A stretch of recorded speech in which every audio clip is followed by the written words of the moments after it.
Yeah. 116. 13 letters. That boy Leslie, man. Tim, welcome to the show, big dog. Appreciate it. My man, I knew right away when I met you, I'm like, this guy is special. He gets it. And I was praying, or we talked about this before, but I was praying earlier that day, man, God, show me, like, I want to meet men of God. I want to meet people who get it, you know? And being someone who was new here, I should have did that right away, but I was lost and blinded, so I didn't, you know? And then once I realized my sin and what I was sitting in, you know, I started to climb out of that by the power of the Spirit, climb out of that. And I started really knocking and seeking, which, you know, leads me to the name of our show, Everything Earned, right? That came about when I was working out at the gym, you know, and I was listening to some things and reading some things.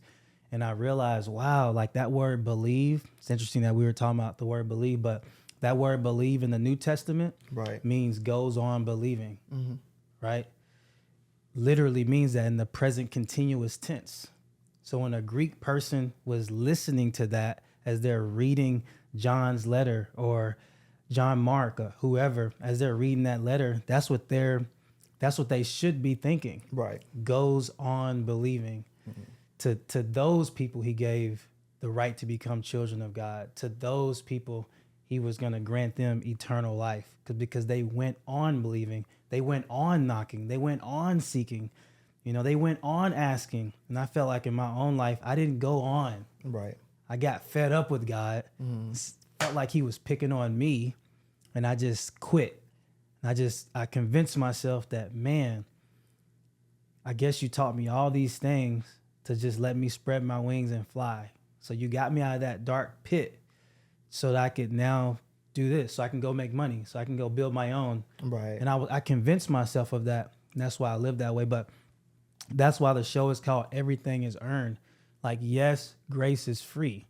Yes, that's his unmerited favor.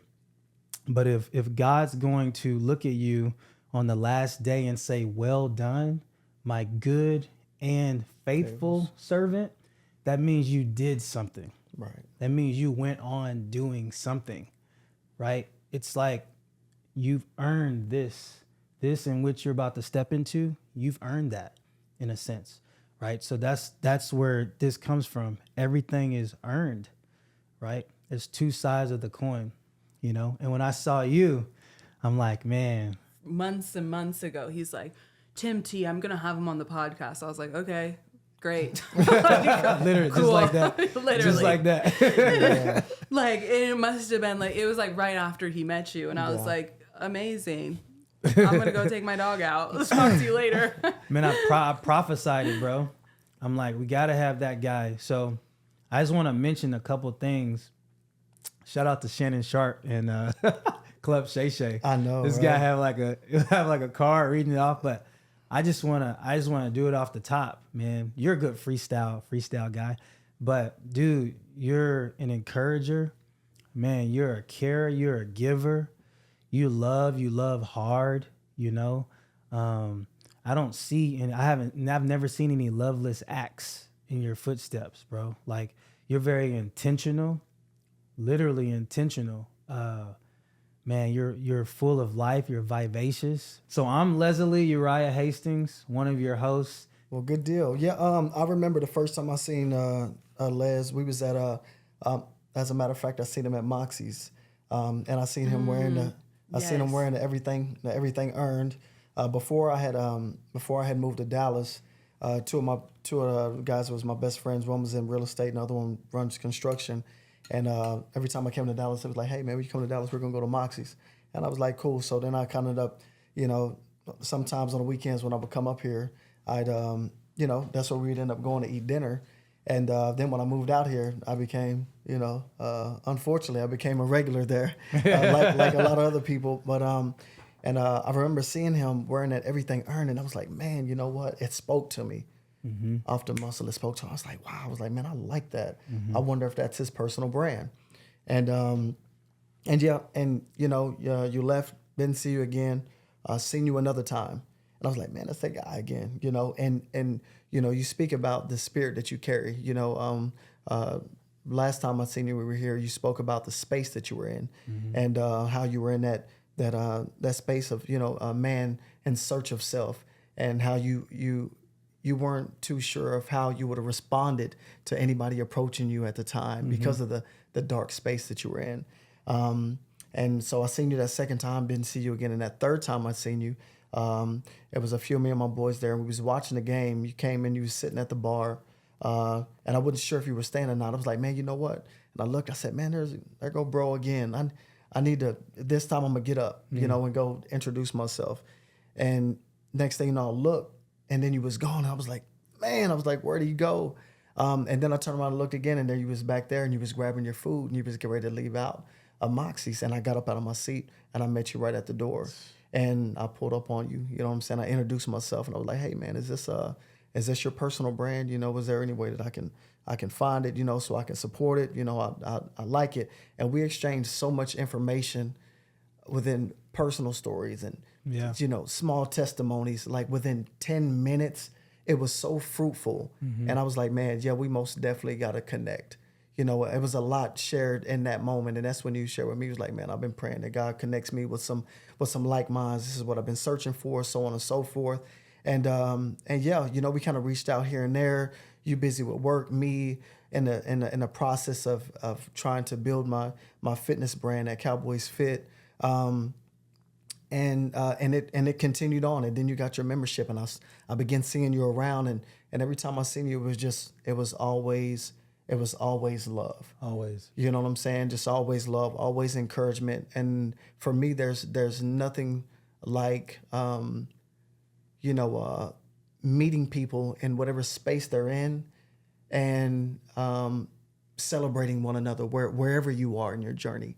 And that's why, I don't know, whenever you would come in there and I would just, share those little gems at the gym. Uncut gems. Hey, these are cut gems. Yeah. He cut these before he came. Gym gems. Served them on a platter. And I would never stop myself from sharing those things. And we just began, building from that point on. And and here we are today. So thank you for your persistence, and continue to show up, and I'm grateful that God continue to, place things on my heart to share with people too, because when a lot of times when people say follow God, for me, that's releasing the good that's been placed within you, and had I not opened my mouth and shared some of those things that I was led to share, maybe we wouldn't be in this space today,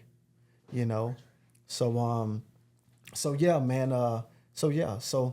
Big up to you in that consistency, man. Because I feel like I definitely feel that a bond and a brotherhood is being formed 100%. So it's been a blessing to get to know you and be a little bit familiarized with your journey. Your personal testimony, story, whatever it is that we want to call it. Yeah, man. Tell us this, bro. Where are you from? How long? I think you're from Texas, but where are you from? Where did you grow up? What was your household like before all this? Before Tim T was Tim T? I was born in Dover, Delaware. See, wouldn't be able to call that, would we? No. Yeah, I was born in Dover, Delaware. I remember the last apartments we stayed in was called Manchester Square Apartments. I live with my mom, my biological father, Mike. He stayed in some apartments probably a couple minutes down the road. My dad was in my mom met him. He was in the Dover Air Force Base. So yeah, I lived in Delaware till I probably was about maybe 6 or 7 years old, and my grandpa took a job in Fort Worth, and him and my grandma moved, and my mom and her sister followed to Texas. So we moved to Texas in probably 90, I think my mom says 97, 96, 97, somewhere along those lines. So you're around 9 or 10. Yeah, I was probably about 8, maybe 8 or 9, maybe 7 or 8 years old. Gotcha. And we ended up moving to Fort Worth. We ended up moving to the west side of Fort Worth.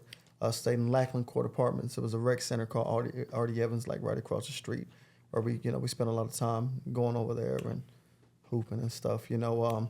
And yeah, from that point on, man, I pretty much like I was up and down Camp Bowie, on the west side of Fort Worth. With the high school over there, with the middle school over there. There was a couple times, we lived in Tyler for a little bit, moved back to Fort Worth, so it was a journey.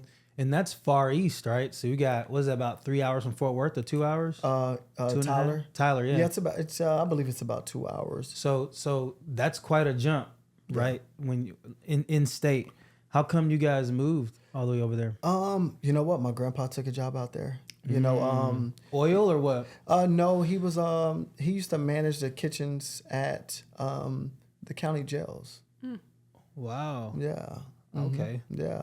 So yeah, when he took a job out there, I believe at the time, I think my mom was kind of struggling a little bit. So we had actually lived with them. We moved with them for a bit. And once my mom kind of got on her feet, we ended up getting an apartment in the same apartments where they lived at. Wow. Yeah. Mm-hmm. Dang. Yeah, man. And then, so we did that for a bit, and then we ended up back in Fort Worth. So there was a lot of moving around for me growing up. Like I said, my mom, it's 8 of us. It's her, holding down the fort. You know what I mean? It's my mom caring for and taking care of everything and everybody. So it had its challenges for her. With all of us, and her searching and trying to battle her own demons in a process of being a loving, caring mother.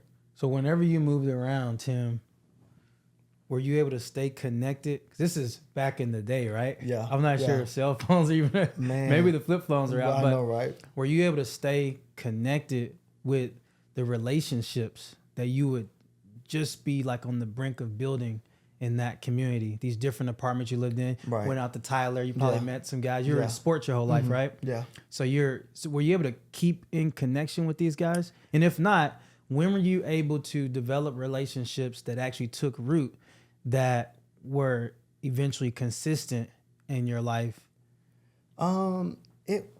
They changed a lot.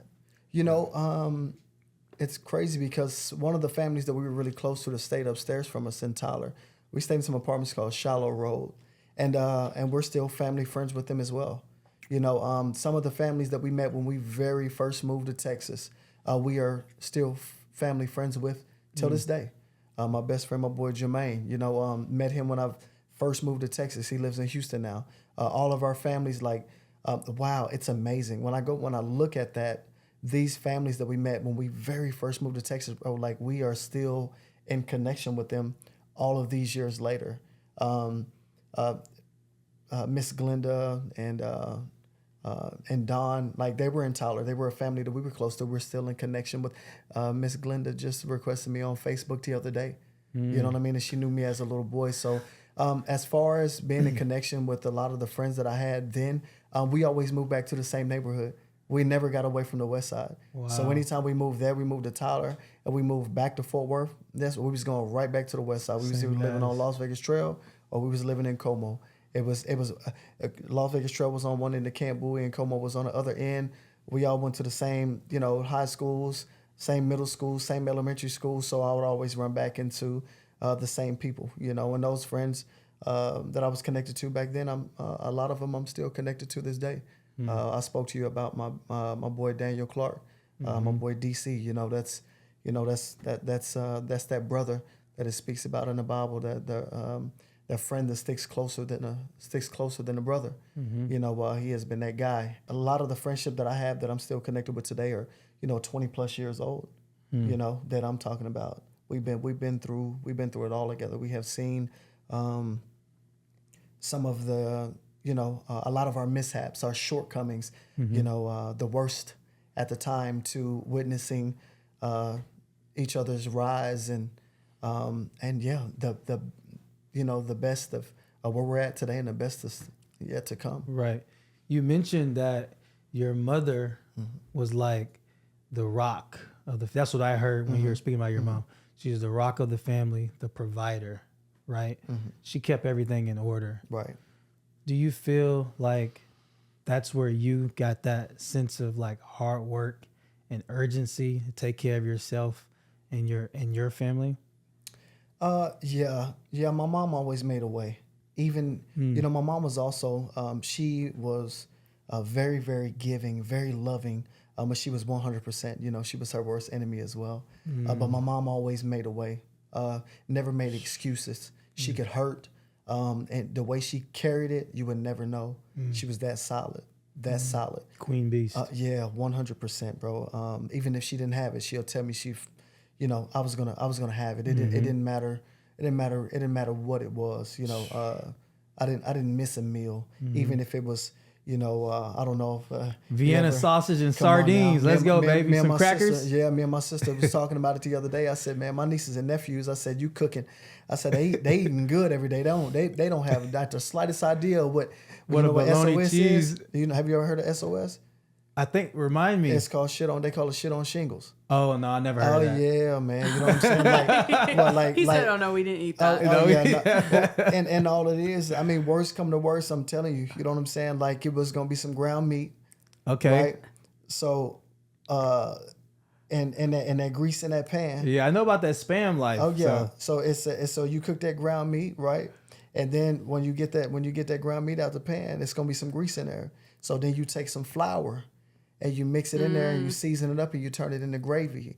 And you take that and you get some slices of bread and you put that ground meat on there and you dump that gravy on it. And I've got a line in the song that says, I said, learn to mix a little flour with hot grease and shit been gravy since. You know what I'm saying? And that comes from experience. That comes from drop bombs on them too. You know what I'm saying? Watching my mom do this. But if that's all we had, you know, we were gonna eat. My mom always made a way, and man, I love her. Dude, you know what I'm saying? I Like, love she's a that. very, very strong woman. Like a lot of how I carry my weight today, opposed to you know, I learned from her, and opposed to, you know, God's given me a very specific way on how to carry that weight.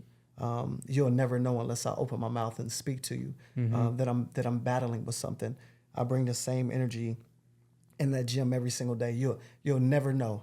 I bring the exact same thing in there every day. So your dad was in Delaware. Did he ever move with you guys, or it was just your mom? So my dad, it's funny because he Mike, goes, right? Yes, his name is Michael Lewis Jones, and you know he went to the University of North Carolina, Charlotte, and they ended up as a nickname, he ended up going by Mike L. When he was in college, he got that nickname. And then, you know, and then later on down the line, you know, people started calling me Tim T. You know what I'm saying? So yeah, super funny. But so my dad, my mom always harped on what type of man my dad was. You know, a very, very solid individual, Air Force guy. You know, I remember every single life lesson that my dad used to try to teach me up until 6 or 7 years old. I remember I peed in the bed, right?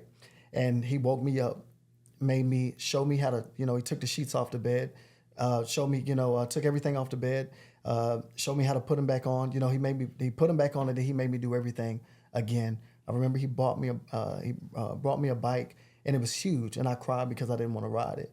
And he pushed me to get past the fear. So like 30 minutes later, I'm in a tennis court riding this big old bike around there.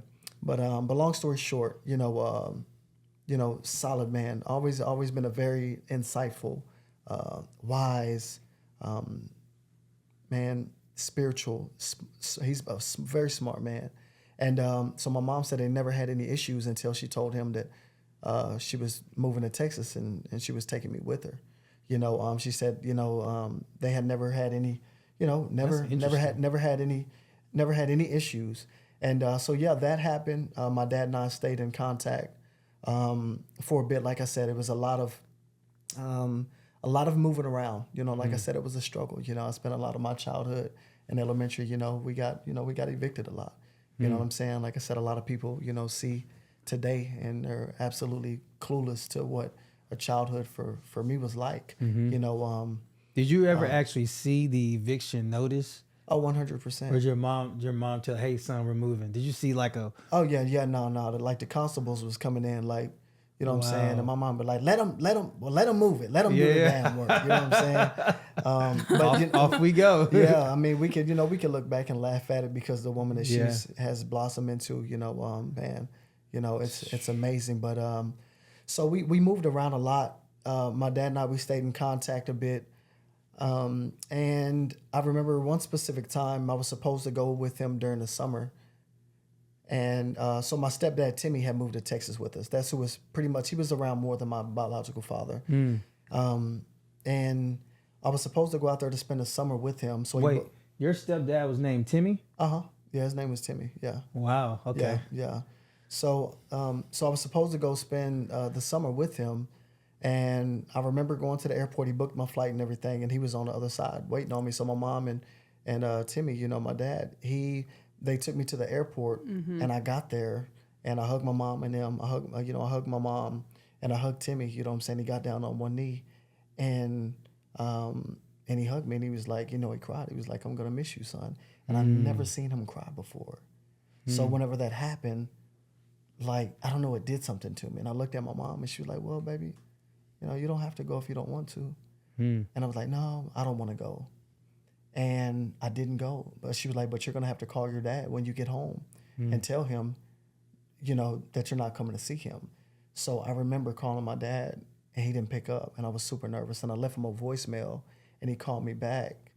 And I remember, him calling me back and having to listen to a grown man cry, curious to why his son didn't want to come see him. Yeah. So when I was searching, we spoke about man in search of self and kind of peeling back those layers, opposed to my mom giving me an out. I wish she would have pushed me to go spend time with my father, because it was like almost after that, it was 20 something years since I had any contact with him after that. Oh, wow.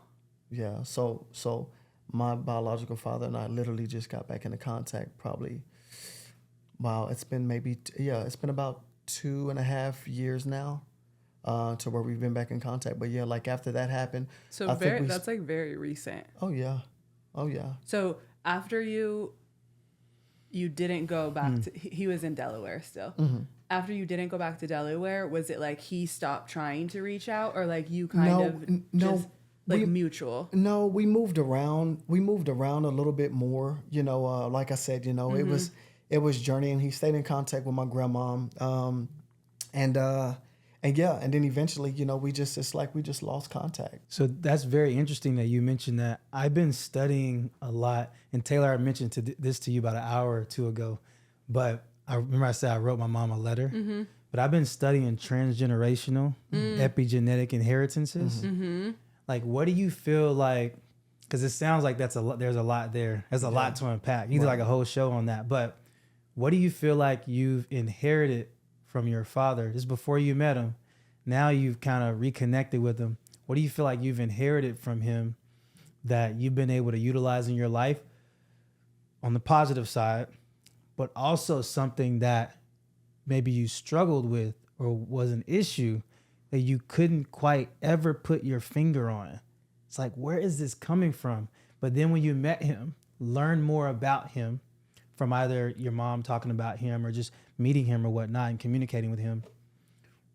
What are those two things on both sides of both ends of the spectrum that you feel like, wow?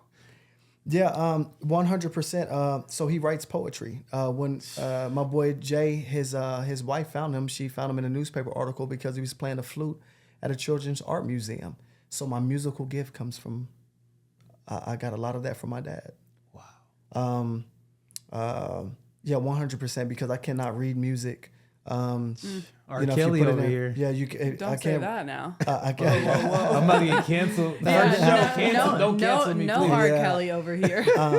Yeah, because I can't read it. It's just I know it and I hear instruments. I can write music in complete silence because I hear instruments.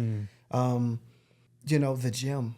I always used to hear it. They were like, "You're gonna be built just like your dad. You're gonna be built just like your dad." But until we reconnected, I didn't know because I've competed before. Right. I've been on the bodybuilding stage, like the the gym has been a part of my life for years, and I love it. But I didn't know that he was really about that life. You know, he was in the armed forces bodybuilding championships, but he tore something in his arm, and he said that kind of ended his bodybuilding career. So I didn't know that he was really into it like that. He lives on through you. I was adopted at 2 years old.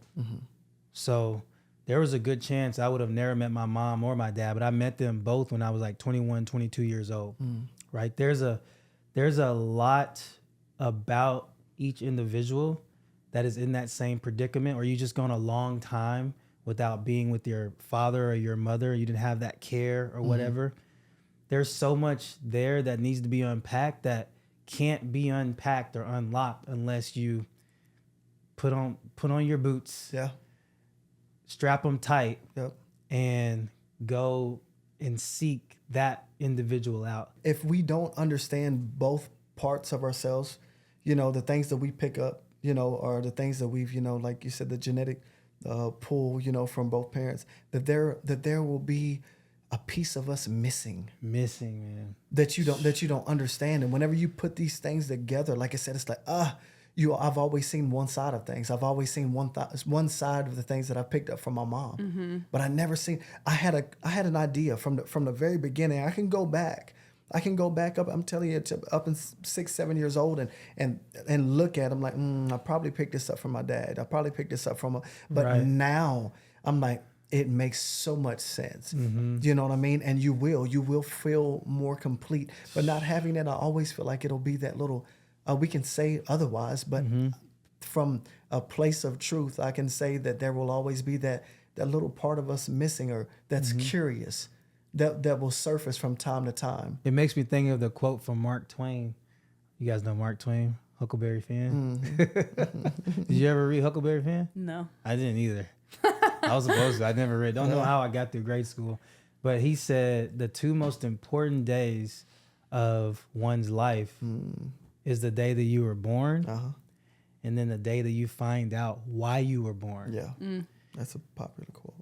And we create reasons as to why we were born, right? Yes, because we have certain passions inherent, right, and things we just pick up along the way, just from the environment, right? What's in our vicinity.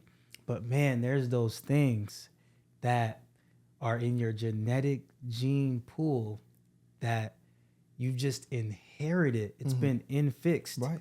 And you will, for some people, like they'll never discover what that thing is. And that might be the most key ingredient to their purpose. And I remember speaking on this on my story before, and it was talking about purpose. And if you have not yet found a purpose for your life, then sometimes the purpose that you're looking for, you have to wake up and create that purpose. Give yourself something to strive for. Therefore, you wake up with a purpose for something to reach for the day. So you've got to get up and create a purpose for yourself on a day-to-day basis until, you know, you figure out exactly what that is long term. When can you think back to when you wrote, or, I mean, you might be like a Jay-Z where you don't actually put the pen to paper, but when you either wrote or thought of your first song, but it was your lyrics? I was in the 5th grade in Mr. Slater's class. Wow. With my best friend Daniel Clark. He sat right next to me in class. I remember my cousins were going crazy the first time, you know, they was like, oh my God, Timothy can rap. You know, everybody Talent show coming up in 2 weeks. Yeah, everybody was tripping. And I remember a lot of people don't even know this. The first thing that had inspired me. So there was a guy who went to the high school. There's 2 guys who went to high school with my sister. And there's a select amount of people who will be able to attest to this. But Walt D was a cat from Como. He was like a Biggie, man. He was, you know, tall, you know, fly cat. You know, his brother, I looked up to his brother. His brother name was, he go by Big Pick. His name, Anthony Pickney. And he played wide receiver. He was a star wide receiver at Western Hills. And, you know, I got a lot of my swagger from them boys, man, who went to high school with my sister. So it was his older brother. So I always heard about Walt D rapping. And there was another cat that was on the trails. Mind you, you know, you got Como on one end, you got Las Vegas Trail on the other one. And his name was Eric. I remember Eric because he played football, another big old dude. And I think he was going by like Montana or something like this at the time. So I remember being in Wilshire West on the trails. I got out of school like, you know, a little bit earlier than that, and I see this big old Caprice pull up, you know, I seen a crowd of people. I was like, man, they fighting. And I go down there, and they literally, you know, they going at it. They rapping. You know what I'm saying? My boy, yeah, everybody in Wilshire West Apartments was over there, and they was just going in. And I remember looking, and it wasn't average, you know, from what I remember hearing. I was like they was going in, and I remember looking at that like, man, I want to know how to do that. And the very next day at school, you know, I went to school and I put my first little rhyme down. And Wow. like I said, my best friend, Daniel Clark, you know, till this day, he has seen that transition, you know, into the artist that I am today. And I think we wanna experience that a little bit, the artist you are today. So I'm gonna put you on the spot here, but I'm gonna give you a little bit of time because I'm gonna look up just instrumental on YouTube real quick. Okay. I just want you to drop us 8 to 16 bars. Okay. Whatever you can think of right now of something that you written down, because this brother here is talented. You gotta hear this dude. 1 second. I'm Hey. still searching. Uh, I'm still searching. uh, I've been in pain, hurting. I let you in, so that's why I open the curtains. I'm still searching. I'm still searching. I've been in pain, hurting. I let you in, so that's why I open the curtains. Look, how long will it last? Me living life with a mask on. I've been so ashamed to show my face due to the past. I wish the past would just pass on. But when everybody's got a shovel, why they so quick to dig the dead up? Well, I've been trying to let it rest in peace, but they won't let it, so I'm getting fucking fed up. Cause they don't wanna see me with my head up. Why? They rather see me with my chin low. And lately it's a battle just to get up. And I'm doing my best not to let it show. But when it's written all on your face, there's a chance the whole world will see all your scars and all your heartbreaks, along with every flaw and insecurity. I'm tired of people trying to keep me down for one mistake, as if you're perfect, like your sin and mine just don't relate. Because they do, but that's a topic that I won't debate, cause you'll be right, I'll still be wrong when I tell how they correlate. Yeah, in denial, don't wanna see the truth. Why they hate when I shed light on the living proof. That was me, that's all I ever had to get me through. When I was lonely counting my blessings, I couldn't count on you. I'm searching, I'm still searching, I'm still searching. I've been in pain, hurting. I let you in, so that's why I open the curtains, for real. I'm still searching. I'm still searching. I've been in pain, hurting. I let you in, so that's why I open the curtains, for real. Let's go, baby! I think that was more than 8 to 14 bars. I know he's about to keep 100%. going. That's why yeah. I stopped. Yeah, I if I was- stopped. Oh yeah. You gonna have to. You gotta make me stop. I got questions. Okay. 2. Okay. That was hard too. Do you have songs out? Like Apple Music, Spotify? Oh my gosh. After The this, goal is May, June, July. Okay. Yeah. May, the goal June, July. The goal is May, June, July. I've got that in the works. It has taken, I've never mind getting in front of a camera, working out, doing my thing. But it's a lot of people don't know it's taken me a lot to muster up the courage to let this artistic part of me out because I love it. It's taken a lot for me to let this part of me go. So everybody the select few people that I've shared music with are like, when are you gonna stop, hiding the music in your little brick in your phone? When are you gonna stop hiding your music from the world? So yeah, people are waiting on it. It's gonna be good. It's gonna be really, really good. clearly, I Yeah. support you, bro. Hey, it's gonna be hard, dog. Yeah, I I can't appreciate wait to it. come to the first show. Yeah, it's gonna be amazing. I'm excited. That's my music, the artistic. I told you, music, muscle, motivation. They say embody what you teach and teach only what you embody. So as for me, as far as being, God fearing, those are the three things that I bring to the table of value. I love music. Like I said, I can go back and say, football was my first love, but it wasn't. It was music. I remember listening to music when I was young, and it would move me. And I'm like, man, I've never been in love a day in my life. Why does this song make me feel this way? The muscle. I love the gym. It's always been a part of my life. It's it's a safe haven for me. And the motivation. I'm very easily motivated. I draw inspiration from the smallest things. And since I'm so easily motivated and inspired by things, I believe in utilizing that to help uplift and encourage everybody else. You'll never catch me breaking anybody down. That's not who I am. They say when you are aiding someone else to success, you are also aiding yourself to success.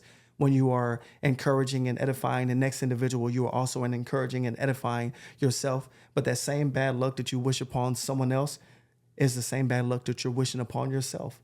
So whenever you understand that part of things, you don't have time to be breaking anybody down. So that's not my character. I'm always going to, everything that comes out of my mouth, I do my best to be building an individual up. So music, muscle, motivation, like I said, I believe in using that to help, uplift and encourage. It sounds like your desire is to move people in a positive way, push them in a positive direction, right?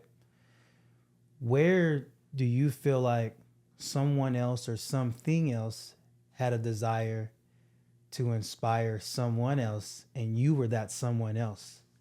When were you moved in your spirit?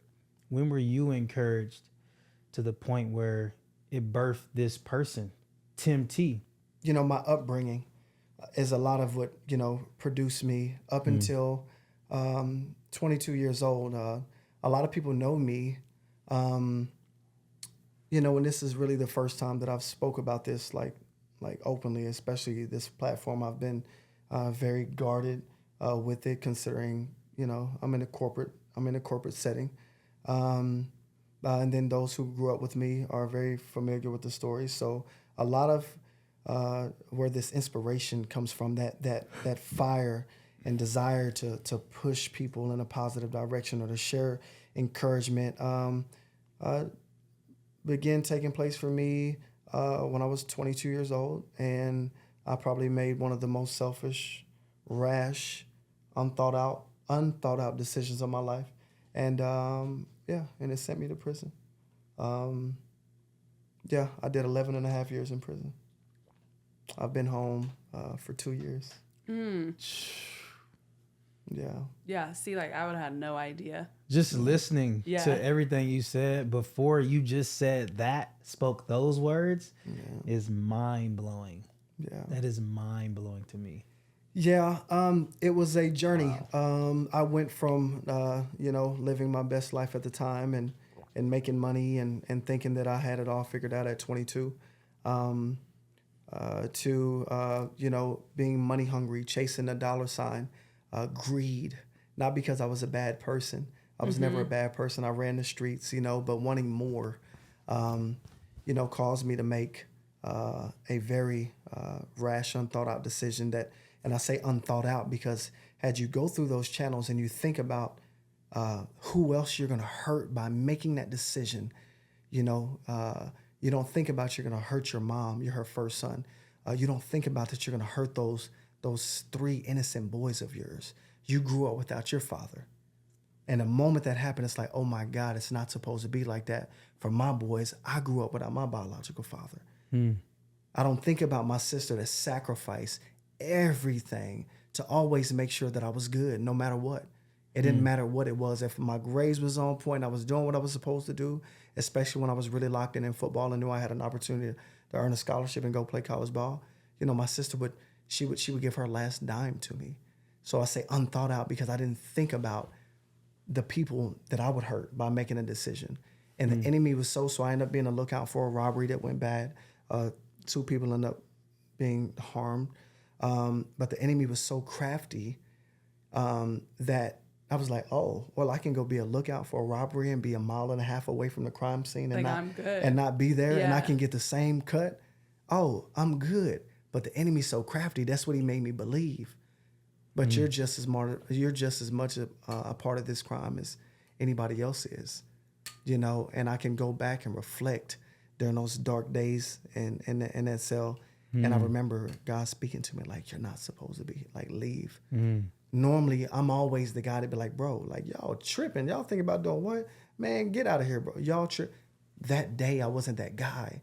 But I never stopped believing, and I battle myself with that a lot because I've never been, to have my name attached to something like that, it was embarrassing. I feel like I represented a lot of people.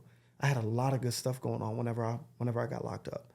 You know, I was getting ready to shoot for the front cover of Muscle and Fitness. I had a gig in Hong Kong. I had a competition in I was getting ready to do Muscle Mania in Miami. I had a photo shoot, and there was just so many things happening at one time. So I felt like every time a new magazine would come out and I was in it, like everybody in the streets like, man, little Tim, we got the magazines, you know, like everybody was like, man, a lot of us can't open up a magazine and say, man, he grew up where we grew up at. Mm-hmm. So, but when I failed, I also felt like I failed everybody else. And because I wasn't that guy that day, you know, that weighed on me. Like, man, they would have listened to you.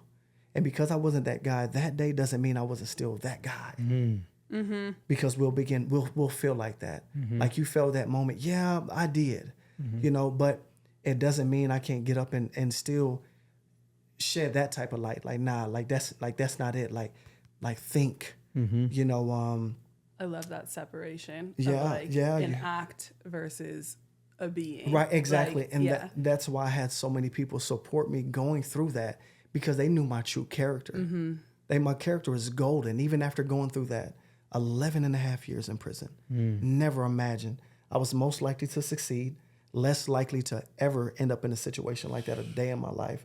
My sister came and looked at me behind that visitation glass and she said, Tim, and tears rolled down her face and rolled down mine. And she was like, Tim, never in a million years would we have ever expected this, you know?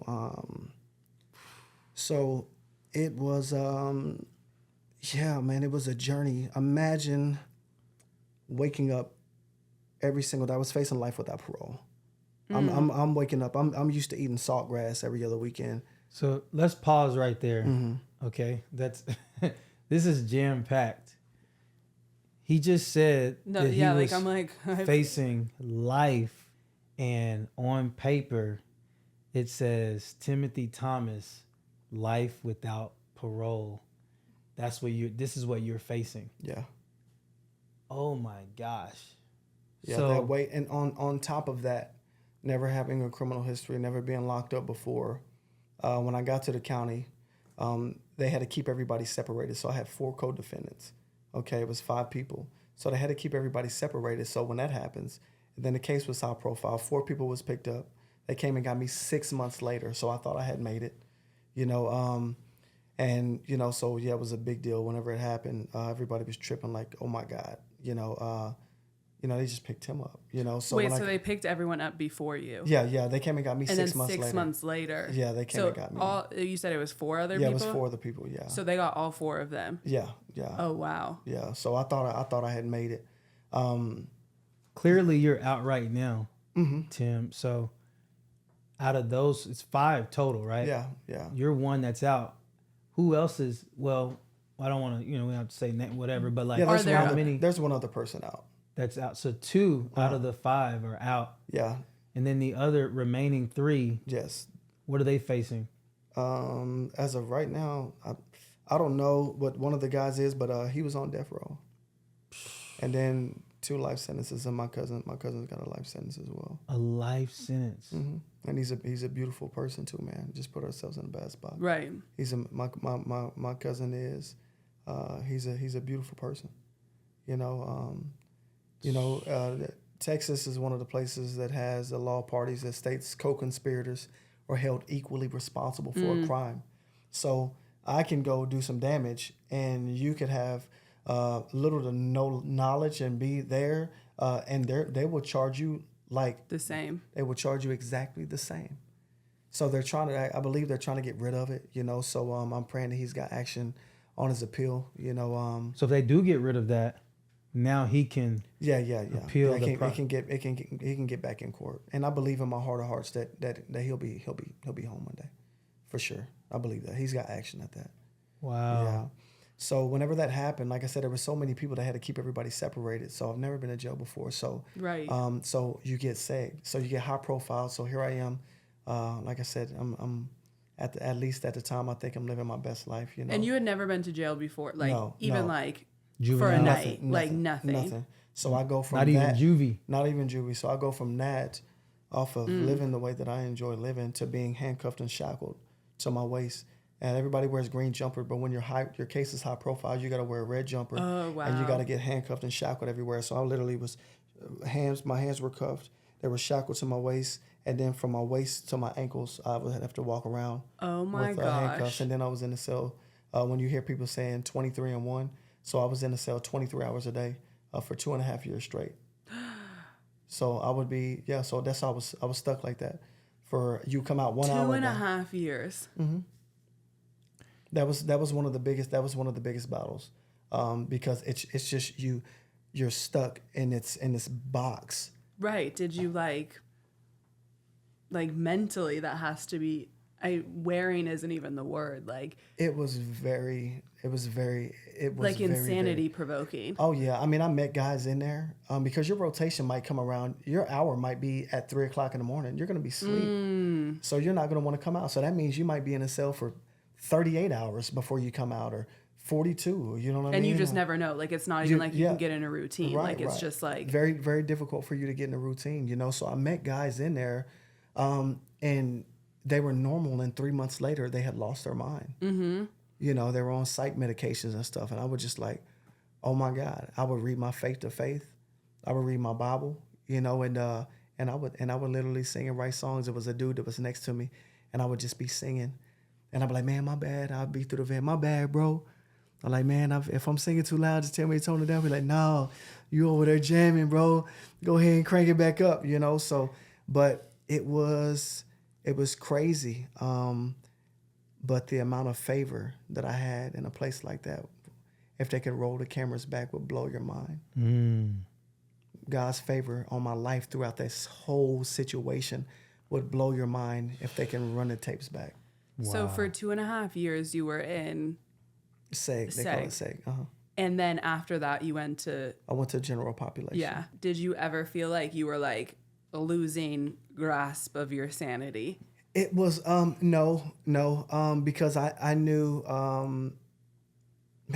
knew that it's in the midst of facing all of that, being stuck in a cell that long, and then facing what I was facing, like oh my God, like I can possibly never have my life again. But I didn't believe that. I was going through it, but I knew that God has something so much greater. I knew I was in the process of going through it, but I never believed that my ending was there. You know what I believed in? I believed in right where I'm at right now. I believed in this more than anything else, bro. I never believed that my ending was going to be me in prison. 100%. Me and my boy, man, shout out to Dominic Jones, man. He went by Lil Polly. Shout out to my boy D Howard, man. We all went through it together, and we would pray together. And he was like, man, I just believe God got something greater in store for me. You know what I'm saying? They was fighting bad cases too. You know what I'm saying? I don't know. Both of them should be home.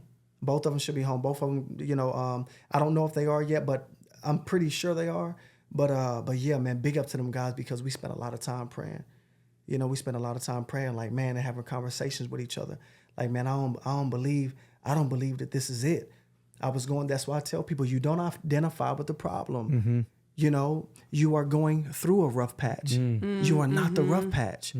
I knew I was going through the county jail. Unfortunately, I had to go through prison, but did I ever believe I belonged there because of one mistake? Absolutely not. I never believed it.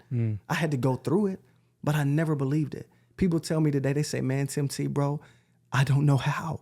You came back home, bro, and it's like you never left. That's so powerful. Spirit of God. I mean, don't identify with the problem. You'll lose yourself. I was just gonna say, like, so many people I feel like lose themselves. 100%, right? Because you get in there and the oppression is so heavy. It's so easy to go down there and do what the masses in the prison system is doing. You find the people that you normally connect with from your neighborhoods or wherever you're from. You see how they moving. You see how the system moving, and guess what? You fall in line. It's so easier to do that. Why? Because whenever you start blazing a trail of your own, everybody look at you like, man, who does dude think he is? So you gotta be fixated in what you stand on, because it's gonna get tried, 100%. And I just refuse to identify with it. And when you go into the system, like I said, it's so easy to fall in line and see how things are moving that you completely lose yourself and your identity in it. There was a point in time where I started to lose myself. Being in the county, I felt like I never accomplished anything a day in my life. And that was a lie. I was accomplished up until 22 years old. I had a lot of things I was accomplishing, you know, and I never lost sight of that. I had people constantly reminding me of that. Daniel, you know what I'm saying? My best friend, he'd be like, hey, he said, man, I know this hurt you so bad to go through right now. He said, but you just marinating. He said, you're a souffle in the oven. You marinating right now. And whenever you come out, he said, everybody gonna want a piece. And then when I signed for time, he came back up there. He said, man, obviously that isn't what I wanted to hear. He said, but just because that heat turned up a little bit, don't let that souffle burn out. Can you explain what sign for time meant? I was just about to say that. So, like for the audience, right? They gave you a specific amount of time. Yeah. And you said, and you agreed to it. Okay, 8 more years, 9 more years, whatever, right? So I basically, you know, I took a plea bargain. You know, I could have went to trial. I could have went to trial. I had a really, really good attorney. Shout out to Lisa Mullen. She was absolutely amazing. I can look back today and say, you know what, she helped me make the best decision possible. My mom and my sister and them, you know, was like, hey, if you want to go to trial, you know, we can go to trial. But if for some odd reason they find you guilty, there will be no phase to where you can have character witnesses and come up and speak on your behalf. If in this trial they try you at this charge, the judge will ask you to stand, and he will tell you that you have been convicted of this crime, and slam the hammer and say you got life without parole. So if we took that risk of going to trial, would my family be able to handle hearing those words and because I probably would have passed out. Oh my God. I don't know what I would have did. So they offered me like 20 years. And I'm like, no, I'm not taking 20 years. So in the state of Texas, like an aggravated crime, like I could do, you know, half the time, 10 years on it and be eligible for parole. And considering I had no criminal history, I should have been able to do, you know, I would have been able to do 10 years. And as long as I took classes or whatever it was they were asking me to do, I would have been able to, I would have been able to get out at 10. I would still have to make the halfway mark. I was like, hell no, I'm not taking 20 years. You know, so then they ended up offering me 15. So I'm like, cool. I almost sat in Tarrant County for 4 years fighting my case. I still ended up pulling that. Like, it's crazy how long just like you were there fighting the case. Oh yeah, it was mind blowing. And then time starts after that? Or oh no. I got counts towards it. It counted toward my time, you know. So it got I got time credited for the time that I sat in the county. So I really should have done maybe 3.5 more years. You know, so I really should have been home at the 7.5 year mark. I feel like that's where the system fails from personal experience, because from having no criminal history at all, going down there, doing exactly what I was supposed to do, staying out the way, I should have been home at my 7.5 year mark. But they came up and it was like, oh, but because of the crime, we're going to set you off 2 more years. So they denied me parole for 2 more years. And then I'll come back up. And guess what they did again? Everything that I was supposed to have done, they denied me 2 more years. That second one almost knocked the fight out of me. You know what I mean? Because my boys, like, it crushed my boys to be able to have to call and tell them that I wasn't coming home. And it's so out of your control at that point. It is. Like you are doing everything that you can do. Right. They will say that you're manipulating the system because you're doing what you're supposed to do. Because you're doing what you're supposed to do. And just like living the life that you can live. So that's a psychological tactic they use on you? I mean, yeah, pretty much, you know, but shifting the perspective on it, I'm like, well, maybe there's something else that I'm supposed to be getting. And what I didn't mention, well, we can go all the way back, is that at the beginning of that second year set off, right after I had found out about that, as what I didn't say at the beginning is that's when Jay's wife had found my dad. I was in prison when she found him. So now you can tie it all together. Now we're getting to it. Sneaky tempty. Yeah. So in that, I was like, oh my God, this sucks. But she had literally just found I had got to set off in that January, and she literally found my dad probably a few weeks later. You know what I mean? Like, wow. Yeah. So I was like, if I had got granted parole and I was out there, would I have ever connected with him or found him? Yeah. It hasn't been very long since you've been in the system, but it's like hindsight. I ask Les this: did it serve its purpose? Oh, 100%. So to say. Now, by all means, I won't go back. Yeah, like. But man, and it took me a long time to say I wouldn't change anything. I thought I had a lot to give then. I have even more to give now. Yeah. I've got more love to give. I have more encouragement to give. You know, all of the things that I thought I had an idea or I was curious about myself, or could you do this? That was a time of growth for me. That was a time of peeling back the layers and getting back to the core of who I am. And without that time, our pride and our ego, as a man, we like to say, eventually I would have got there. I don't know that. Yeah. The proof is that I went through that, and it has produced exactly what's sitting before y'all today. Yeah. And I'm happy about it. That's a good souffle. I love who I am today. Yeah, good And I'm souffle. still. What did DC say? He said it's a souffle or something souffle. else. Yeah, he said it's a souffle in the oven. Yeah. You just marinating right now. And when you come out, everybody gonna want a piece. He told me, he said, as much as this hurts you to go through, he said, imagine how many life lessons you're gonna be able to teach your boys because of the walks of life that you've been through. Unfortunately, you've had to see this, but imagine the life lessons you're going to be able to teach them. He said, and as much as this hurts you, if you can look at this from the side that I'm viewing it from, if you can look at yourself on the other side of this glass the way that I see you, he looked at me and he shook his head. He said, man, it's a beautiful thing. He said, it's a beautiful thing. He looked at me and ran his hand across his neck like that, and he said, it's going to be game over. Wow. And I mentioned that in Believe in Me. You know, I said, this is where it all starts. Watch me transform the game. I'm feeling like the all-spark. My life was all dark till they said I had a glow about me. Said I was soon to be a star and had a flow about me. My ex is like, man, once I leave him, he gonna blow without me. DC said I make it too. When you do, just don't toast without me. He shook his head and visited, smiled and said, the game is over. And you control your every move soon as the rain is over. Plenty sunshine after that. And when the windows of opportunity presents itself, I'm gone. Ain't no coming back. I'm in control like having a queen and your opponent don't. Make the wrong move and get checked. I bet my opponent won't. I talked to Kelsey the other day. She asked how I was doing. I said, all right, I'm writing a song. I'm really going through it. She laughed and in quotes said, babe, you're not a rapper. I smiled and told her, okay, then watch the success of my next chapter. I promise you will believe. Woo! That brings me to my other question that I had about your music. So, and you said that like you've kind of been keeping it to yourself. Makes a little more sense now. Yeah. And also there's a lot of vulnerability to it. So like, absolutely. And it's like super personal. So do you feel like that's like an outlet for you to express? Yeah, well, I can't even really say it's I guess it can serve as an outlet. You know, it definitely birthed something new. Had I not been going through that, the lyrical content that I give now, the creativity, the vulnerability, I wouldn't be able to. I didn't have that to offer the first go around. Yeah. Yeah, I definitely didn't have that to offer. And I don't mind sharing it. It's just I was gonna like, say, does that make it harder to share Oh, now that it's absolutely like not. more vulnerable? Oh, I shared music with so many people down there. Like I got granted the platform that I was granted down there to share music, and they had plays and talent shows, and shout out to my guy Jameson Charles. Him and Tracy, they are actually they've got a play right now. Swan has a book out called.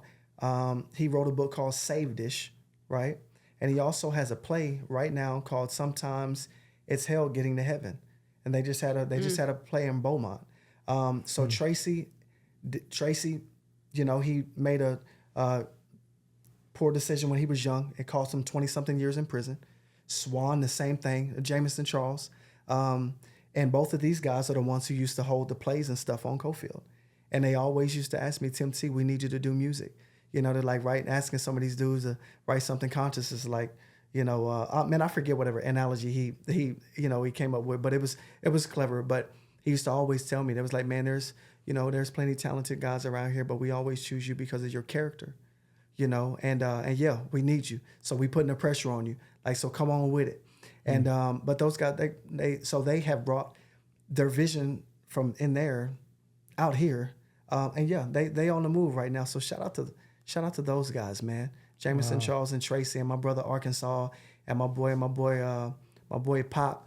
They've been at me because they like, Yeah, they've been at me. His name Carlton Pope, man, and my boy Marvin, Arkansas. They've been at me because I did music with them down there, and they're like, bro, you know what I'm saying? Like, you know, we want you, but it would be difficult for me to commit to it right now because we all have our specific purpose. Eventually, I'm gonna come in and help wherever I can. You know what I'm saying?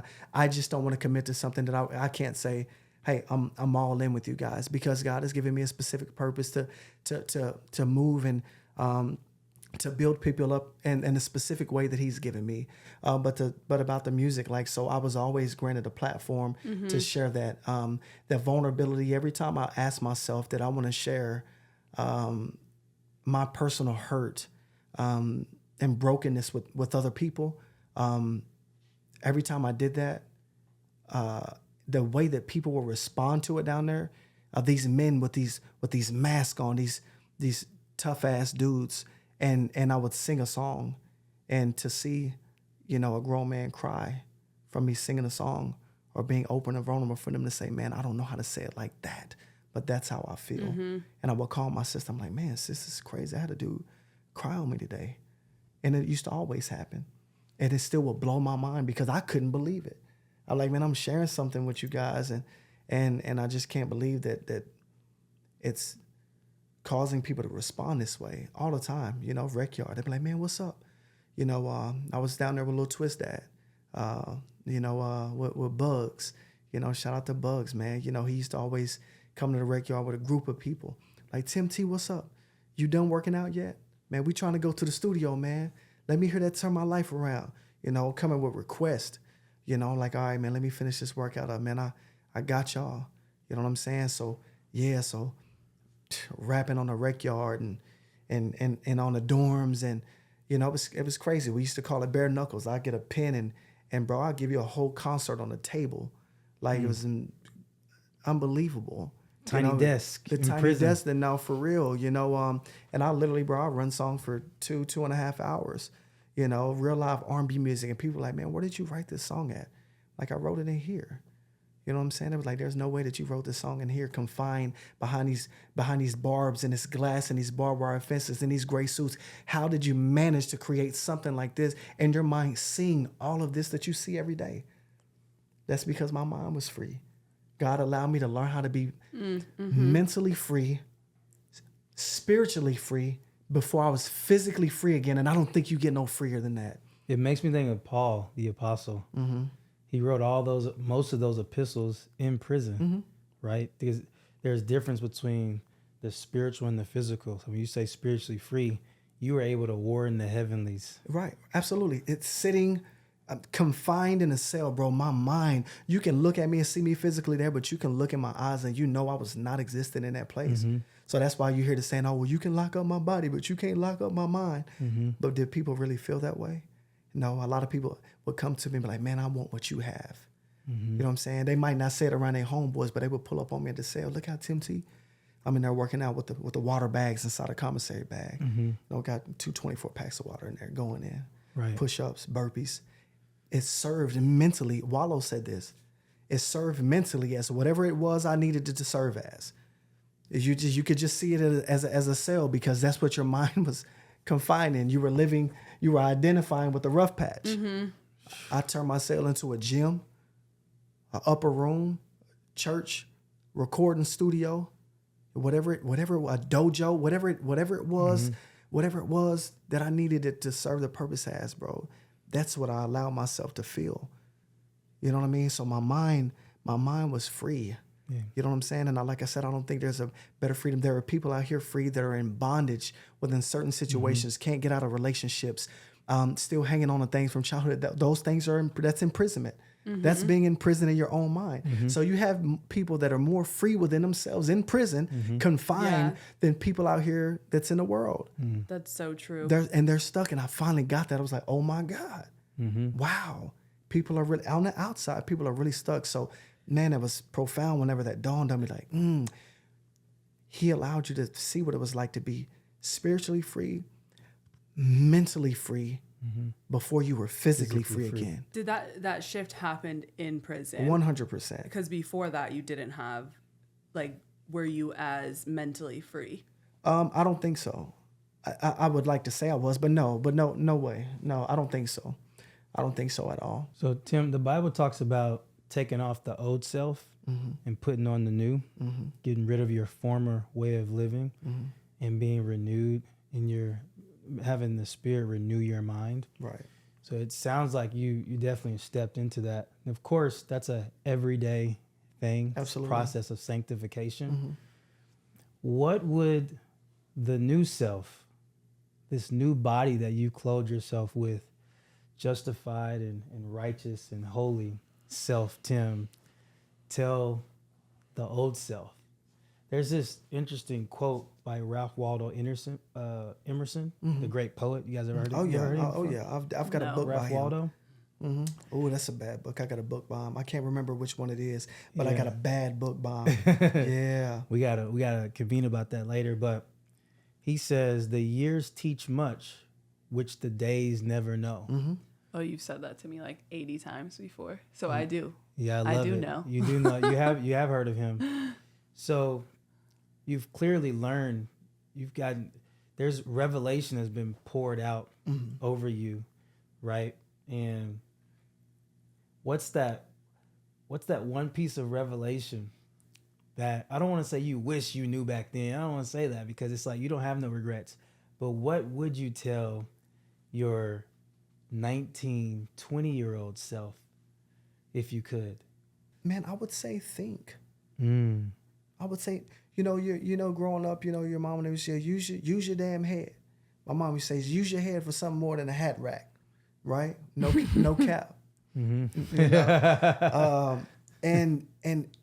I was like, man, you used to always hear that. But when they say use your head, really think. You're a different man whenever you become a thinking man, actually thinking.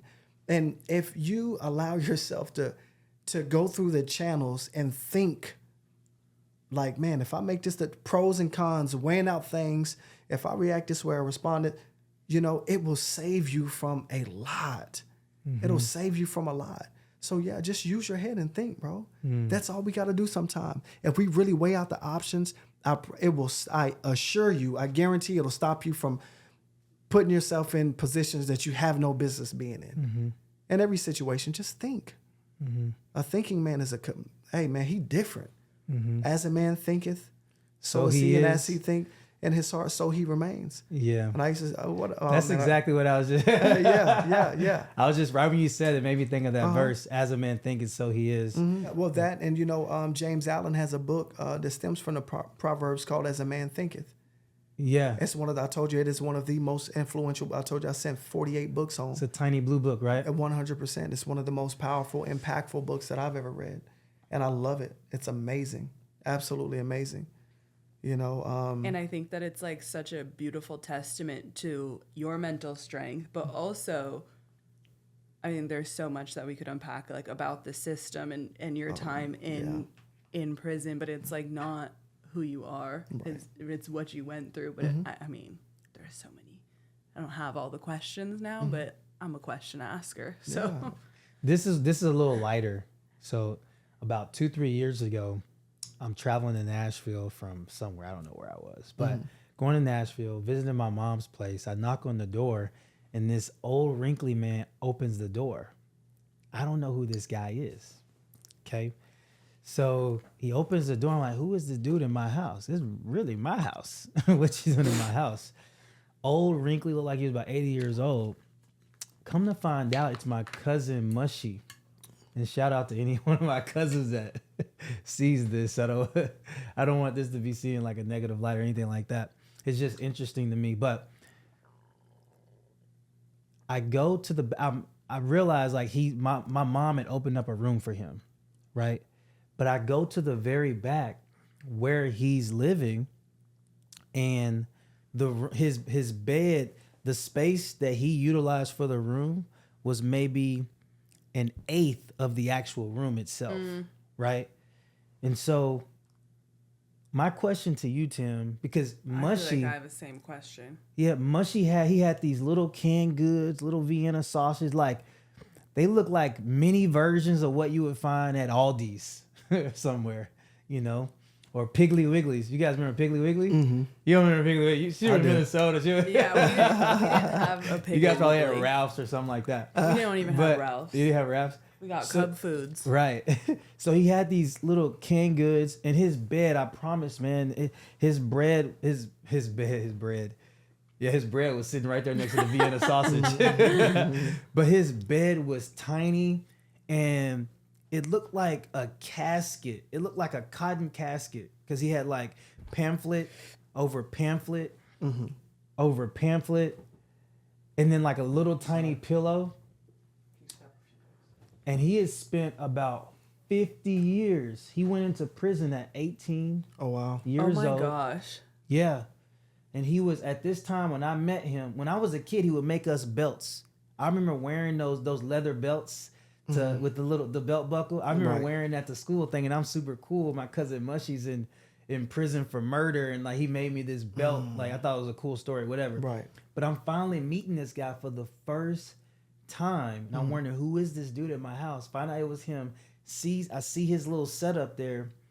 And when you're institutionalized like that, you spend so much time. You mentioned something in your story there. You mentioned for the first 3 months, these regular, cool, awesome dudes change, or they change after the first 3 months. Right.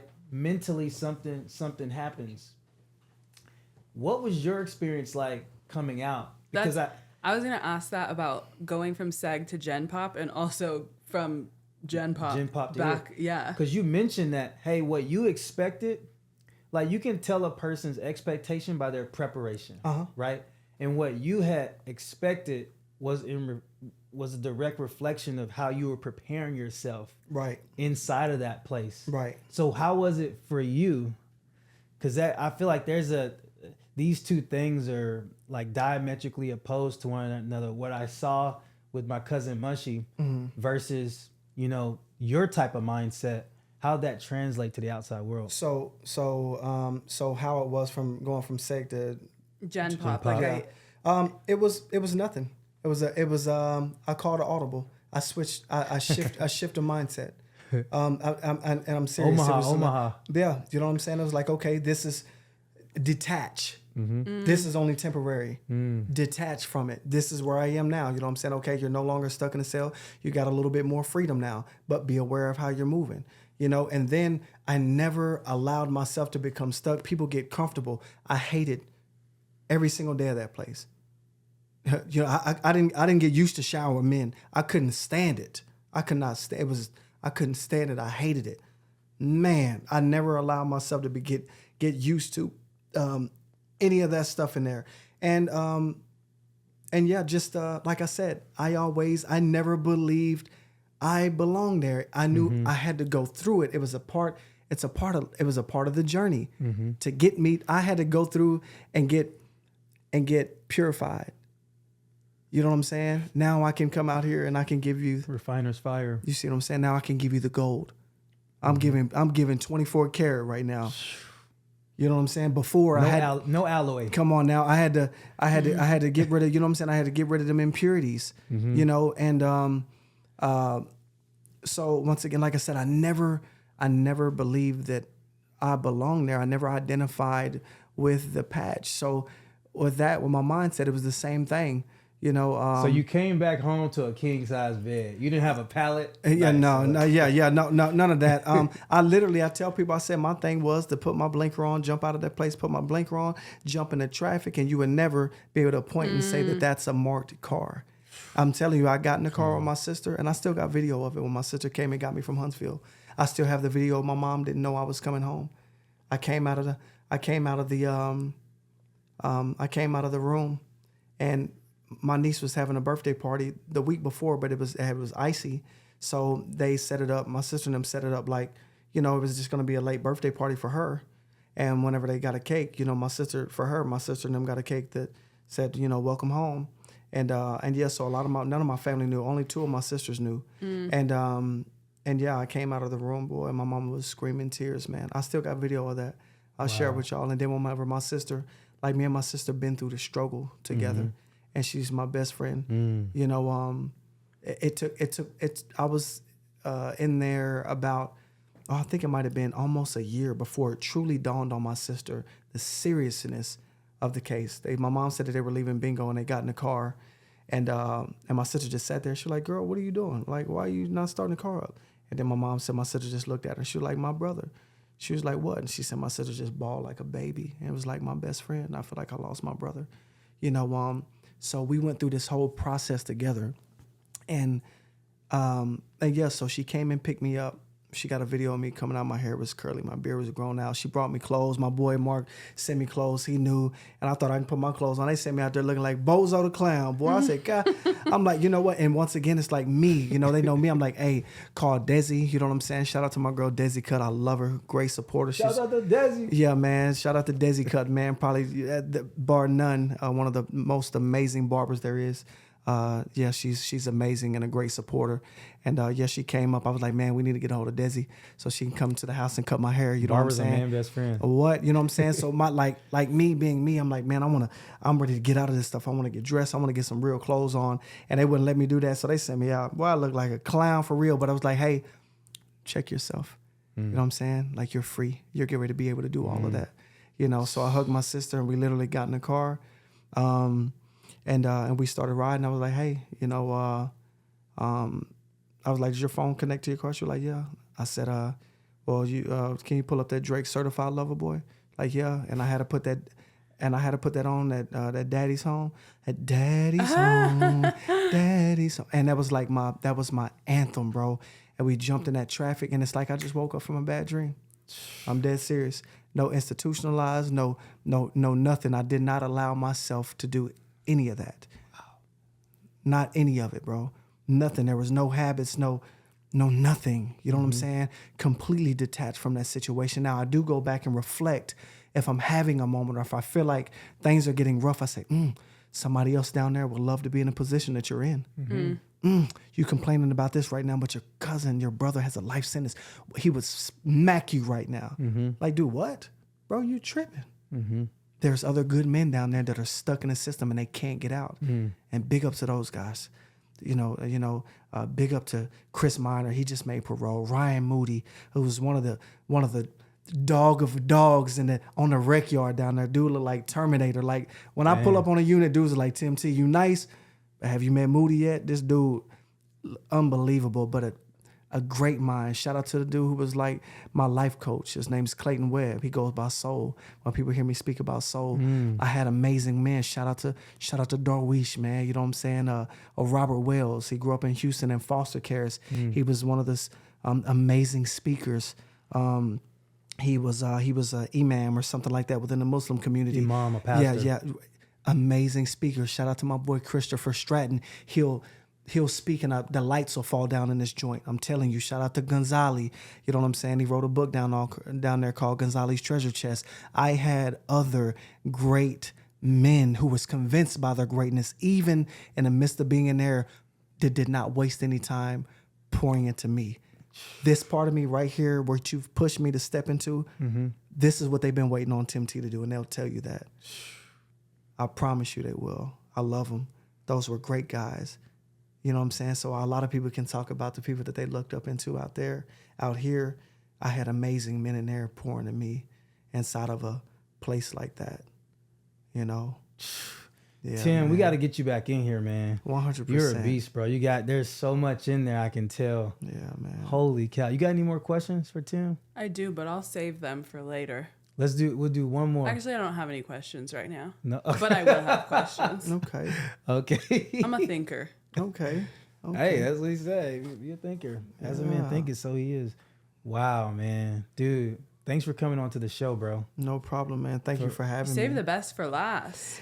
Yeah. We were like tiptoeing around questions at the beginning. Yeah. He got into his groove. You see when he started sitting up? It was, you know what it was? It was the song. Oh yeah. Oh yeah, that was the switch. And then you literally, it was like the body posture changed, the whole demeanor changed. That was the trigger. And then we got to Tim T. Yeah. Dang, man. Almost every little line you're throwing out throughout the entire show, it's just for me, it's Bible. Bible comes to me. Right. I'm thinking verse after verse after verse, because what happens is like we want Jesus to relive our life, relive his life through us. But then on the contrary, though, the Israelites relive their life through us a little bit, you know? Yeah, man. And that period of time, you know, we go through epic periods of time. There was the men of Issachar in the book of Chronicles that knew and understood the times that they were in. And it's so important to know which season you're in. Yeah, man. You knew you were in the wilderness. 100%. And you knew you had to fight, right? But you also knew that you weren't alone. Right. Right? There's like the Spirit is that fourth man, you know, in that dungeon with us, right? And that's really when we're about to reach our breaking point, that's the very moment. That's when we know, you know, God is up to something and he's trying to do something in and through us. It's true. It's very true. I was under the most pressure the whole time, like other than when it started. At the ending of it, I was feeling some things. I'm ready to start lashing out. But I was like, man, my time has never become this difficult. I know I'm fixing to go home. Without a doubt, I know. I said, I ain't been through this much at all. I know I know that I'm fixing to go home. And I always say there wouldn't be no such thing as a breakthrough if you didn't have to break through something. And I was breaking through at the time. And I had rats running around the cell to where it just became the norm. I'm like, I'm talking about big rats, bro. They were feeding pancakes through the vent. I'm Not dead pancakes. serious. Oh, man, I'm serious. Like, I was like, man, this is crazy. Like, where the hell am I at? You know what I'm saying? Like, how did you allow yourself to fall into a situation like this? You know, and the enemy is so crafty, right, to where if you're not mindful that that situation could make you feel like it was the beginning of your time again when it really was the end of it. Just the things that were taking place at the end of this situation, bro, felt like the beginning all over again. And boy, if you're not in tune to how that man moving, bro, you would have begun to act like and lash out like the very beginning all over again. And that dawned on me as well. Oh yeah, man, there's a lot to unpack, man. I had so many revelations, even me trying to be a father to my boys in a situation like that, bro. It was very, very, very difficult. Very difficult. Yeah, we missed all of that throughout the entire testimony. Yeah. We missed that this man has kids. Yes. Bro, we got to get you back on, man. Absolutely, man. It's that's a topic, you know, but I will say that man, they love me like I never left. And sometimes it feels undeserved. But who am I to say? Of course, bro. You know? So yeah, man. That's the beauty of mercy and grace, dog. Absolutely. That's the beauty of it. Well, Dang, yeah, man. Hey, where can we find you online, bro? As of right now, you can find me on my Instagram at timty_fit on Instagram. I've got a music page right now, but obviously there's not much on it. But I definitely plan on getting that May, June, up July. and going. May, June, July is a goal. I got some amazing tracks that I literally it's crazy because they sound so right now, and I've literally had to sit on these songs for, I'm telling you, like a year and a half. I don't really want to expose the name. Bro. I know why you've been sitting on those. So I could be like the Tony Yayo, come in and ad lib. Oh yeah. Could I do ad lib? Oh yeah. Oh yeah. No, but it's. I just want to do a 50 Cent. Woo!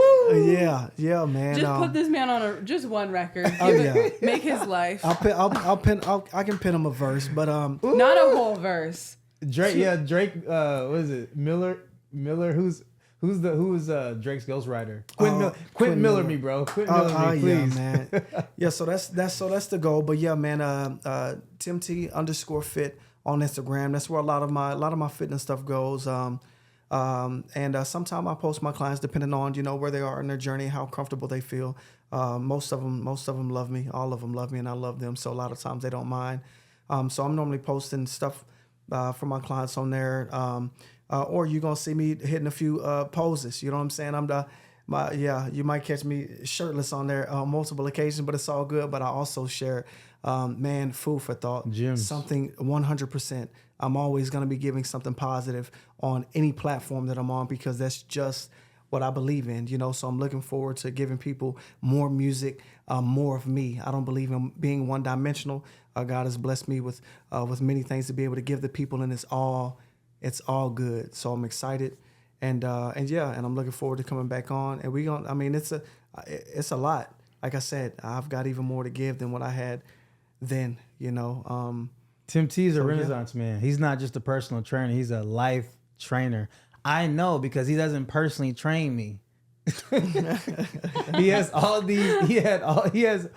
these clients, and I'm not one of them. But I feel trained. I feel like he's been life training me. Everybody, this is EEP 001. What? Everything Earned podcast. That's how you know it's the first one. You're trying to make fetch happen. Just say everything earned. No, I want to say EEP 001 because that's what's going to go on the thing.